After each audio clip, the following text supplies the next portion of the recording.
काल उद्धव ठाकरे यांची मुंबईमध्ये एक सभा झाली. मेळावा झाला बाळासाहेब ठाकरे यांच्या स्मरणार्थ. आणि त्याच वेळेला एकनाथ शिंदे यांनी सुद्धा सभा घेतली. आणि मग नेहमीप्रमाणे याची सभा मोठी का त्याची सभा मोठी असं सुरू झालं. मात्र या सभेमध्ये उद्धव ठाकरे यांचं एक स्टेटमेंट खूपच व्हायरल झालं. ते म्हणजे ज्यांना जायचंय त्यानं गुमानं नीट सुटायचं. याचा अर्थ विधानसभा निवडणुकामध्ये त्यांचे 20 आमदार आले आणि त्यामुळं कुठेतरी पक्षप्रमुख यांच्यावर दबाव निर्माण करून आपण सुद्धा भारतीय जनता पक्षाकडे जाऊन सत्तेचं सुख चाकायचं असा विचार बरेच आमदार खासदार करत होते. मात्र उद्धव ठाकरे यांनी काल जी भूमिका घेतली ते म्हणाले की भाजपकडे गेलं तरी भाजपला फार काय फरक पडणार नाही आणि तसंही भाजपला तुमची फारशी काहीही गरज नाही. थोडा दिवस थांबा, हळूहळू बघा. येणाऱ्या आगामी निवडणुकामध्ये भारतीय जनता पक्ष ज्याप्रमाणे 2014ला त्यांनी मुंबई महानगरपालिका निवडणुकीच्या वेळेस सुद्धा युती असताना सुद्धा आपल्याला दगाबाजी केली, त्याच प्रमाणात एकनाथ शिंदे आणि अजितदादा पवार यांचा पुढल्या विधानसभा निवडणुकीपर्यंत पूर्णपणे सफाया करून टाकेल. स्थानिक पातळीवर आपली ताकद वापरून शिंदे आणि अजितदादा या दोघांचाही सफाया भारतीय जनता पक्ष करणार आहे. आणि त्यामुळं तुम्हाला तिकडे जायचं असेल तर तुम्ही नीट गुमानं निष्ठायचं, पक्षाला ब्लॅकमेल करायच्या भानगडीत पडू नका.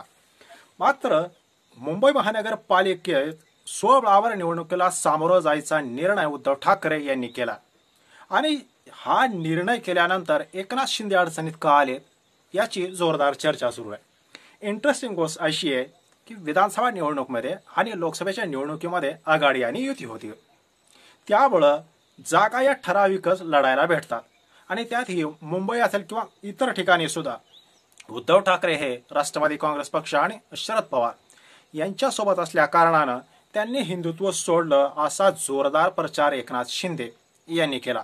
आणि त्यामुळे जे हिंदुत्ववादी मतं होती, ज्यांना काँग्रेसला मतदान करायचं नव्हतं, ज्यांना शरद पवार यांना सुद्धा मतदान करायचं नव्हतं, त्या मतदाराने मोठ्या प्रमाणात नाराजी म्हणत आणि काही एक नाविलाज म्हणून एकनाथ शिंदे आणि भारतीय जनता पक्षाला मोठ्या प्रमाणात मतं दिली. मात्र आता जर उद्धव ठाकरे हे का मुंबई महानगरपालिकेमध्ये स्वबळावर जर का मैदानात उतरले तर सगळ्यात मोठी अडचण ही होणार आहे ते म्हणजे एकनाथ शिंदे यांची. कारण यापूर्वीची ज्यावेळेस 17ला महानगरपालिकेची निवडणूक झाली त्या निवडणुकीमध्ये देवेंद्र फडणवीस विरुद्ध उद्धव ठाकरे असा मोठा मुकाबला झाला होता. त्यामध्ये भाजपनं यश मोठं मिळवलं तरी ठाकरेंच्या शिवसेनेला मागं सारता आलं नाही.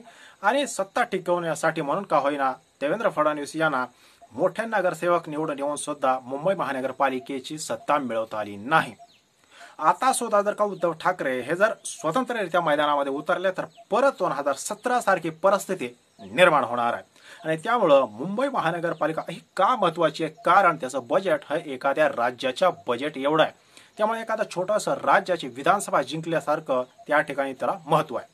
त्यामुळे 2017 सारखी तुलना होऊ शकते. आणि त्यामुळे मुंबई महानगरपालिकेमध्ये उद्धव ठाकरे विरुद्ध देवेंद्र फडणवीस असा सामना होऊ शकतो. आणि याचा सरळ सरळ दणका, सरळ सरळ फटका हा एकनाथ शिंदे यांना बसू शकतो. याचं कारण उद्धव ठाकरे आणि देवेंद्र फडणवीस यांचा जर सामना सुरू झाला तर त्यामध्ये एकतर अजितदादा यांचा आणि मुंबईचा फारसा काही संबंध नाही.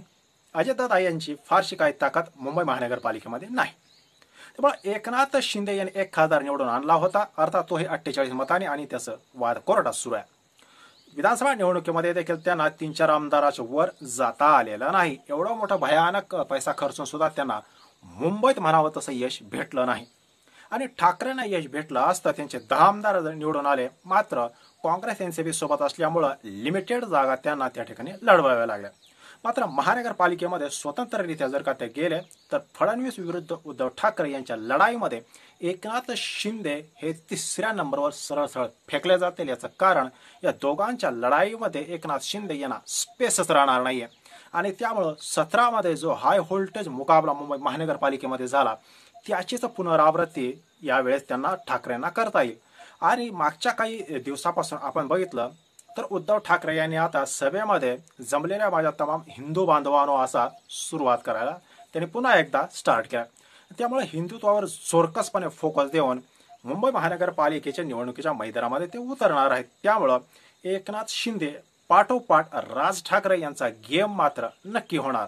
आता भाजप यामध्ये किती पैसा ओतणार हे सुद्धा पाहणं इंटरेस्टिंग असलं तरी भाजपला मुंबई महानगरपालिका जिंकणं एवढं सोपं नाही आणि सोबळावर ठाकरे उतरल्यामुळं एकनाथ शिंदेची मात्र प्रचंड कोंडी होणार आहे.